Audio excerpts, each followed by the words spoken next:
जय श्री कृष्णा। भक्ति प्रवाह चैनल में आप सभी भक्तों का स्वागत है। आज हम आपके लिए वैशाख महात्म कथा के अंतर्गत 29वें अध्याय के द्वितीय भाग की कथा लेकर आए हैं। कथा आरंभ करें इससे पहले आप सभी भक्तों से आग्रह है कि हमारे चैनल को सब्सक्राइब करें और बेल आइकन दबाएं ताकि आपको हमारे नए वीडियोस की सूचना समय पर प्राप्त हो सके। तो भक्तों, कथा आरंभ करें इसके पूर्व एक बार गणेश जी की वंदना कर लेते हैं। गजाननं भूतगणादिसेवितं कपित्थजम्बूफलचारुभक्षणम् उमासुतं शोकविनाशकारकं नमामि विघ्नेश्वरपादपङ्कजम्। नमो देव्यै महादेव्यै शिवाय सत्तं नमः। नमः प्रकृतिभद्राय नियता पर्णतास्मताम् गणेश अंबिकाभ्याम नमः। एक बार गुरुदेव की वंदना। गुरुर्ब्रह्मा गुरुर्विष्णु गुरुर्देवो महेश्वरा गुरु साक्षात परब्रह्मा तस्मै श्री गुरुवे नमः। बोलिए सद्गुरुदेव भगवान की जय। भगवान के चतुर्भुज रूप का ध्यान करें, मन ही मन में उनको प्रणाम करें।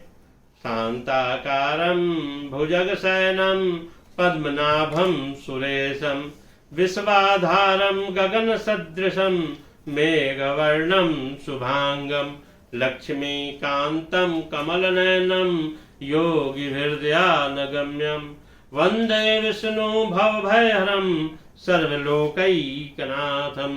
श्री हरि विष्णुवे नमो नमः। तो भक्तों, आज 29वें अध्याय के द्वितीय भाग की कथा। कुतिया ने अपने बारे में उस ब्राह्मण कुमार को बताया। उसका वचन सुनकर ब्राह्मण पुत्र बोले, हे कुतिया, सब प्राणी अपने किए हुए कर्मों के ही सुख दुख रूप फल भोगते हैं। जैसे सांप को दिया हुआ शर्करा मिश्रित दूध केवल विष की वृद्धि करता है, उसी प्रकार पापी को दिया हुआ पुण्य उसके पाप में सहायक होता है। मुनि कुमार के ऐसा कहने पर कुतिया दुख में डूब गई और उसके पिता के पास जाकर आर्त स्वर में क्रंदन करती हुई बोली, पदम बंधु बाबा, मैं तुम्हारे दरवाजे की कुतिया हूँ।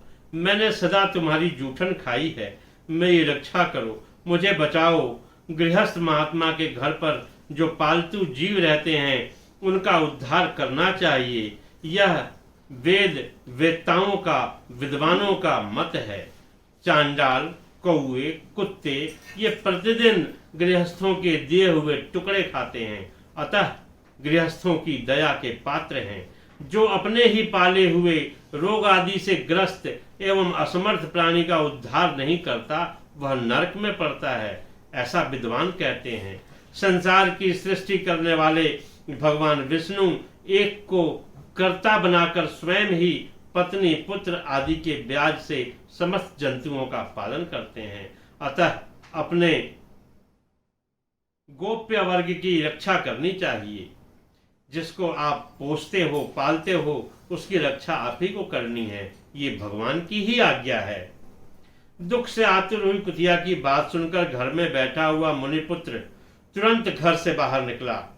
इस समय दया निदान पदम बंधु ने कुतिया से पूछा, यह क्या वृतांत है?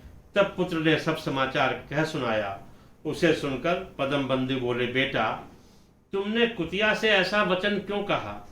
साधु पुरुषों के मुंह से ऐसी बात नहीं निकलती। वत्स, देखो तो सब लोग दूसरों का उपकार करने के लिए उद्यत रहते हैं। चंद्रमा, सूर्य, वायु, रात्रि, अग्नि, जल, चंदन, वृक्ष और साधु पुरुष सदा दूसरों की भलाई में लगे रहते हैं। दैत्यों को महाबली जानकर महर्षि दधीच ने देवताओं का उपकार करने के लिए दयापूर्वक अपने शरीर की हड्डी दे दी थी। हे महाभाग, पूर्व काल में राजा शिवी ने कबूतर के प्राण बचाने के लिए भूखे बाज को अपने शरीर का मांस दे दिया था। पहले इस पृथ्वी पर जीमुत वाहन नामक राजा हुए हैं। उन्होंने एक सर्प का प्राण बचाने के लिए महात्मा गरुड़ को अपना जीवन समर्पित कर दिया था। इसलिए विद्वान ब्राह्मण को दयालु होना चाहिए। क्या इंद्रदेव शुद्ध स्थान में ही वर्षा करते हैं? अशुद्ध स्थान में जल नहीं बरसाते? क्या चंद्रमा चांडालों के घर में प्रकाश नहीं करता? अतः बार बार प्रार्थना करने वाली इस कुतिया को मैं अपने पुण्य से उद्धार करूंगा। इस प्रकार पुत्र की मान्यता का निराकरण करके परम बुद्धिमान पदम बंधु ने संकल्प किया कि कुतिया ले, मैंने द्वादशी का महापुण्य तुझे दिया।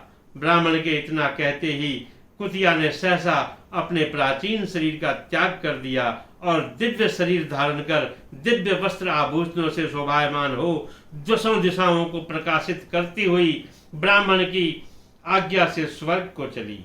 वहां महान सुखों का उपभोग करके इस पृथ्वी पर भगवान नर नारायण के अंश से उर्वशी के नाम से प्रकट हुई। इस प्रकार सज्जनों, ये 29वें अध्याय की द्वितीय भाग की कथा यहाँ विराम लेती है।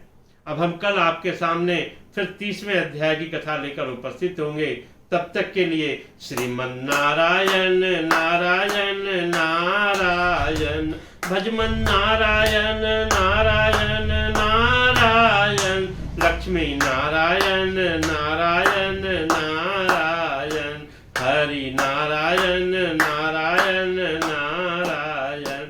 जय श्री कृष्ण।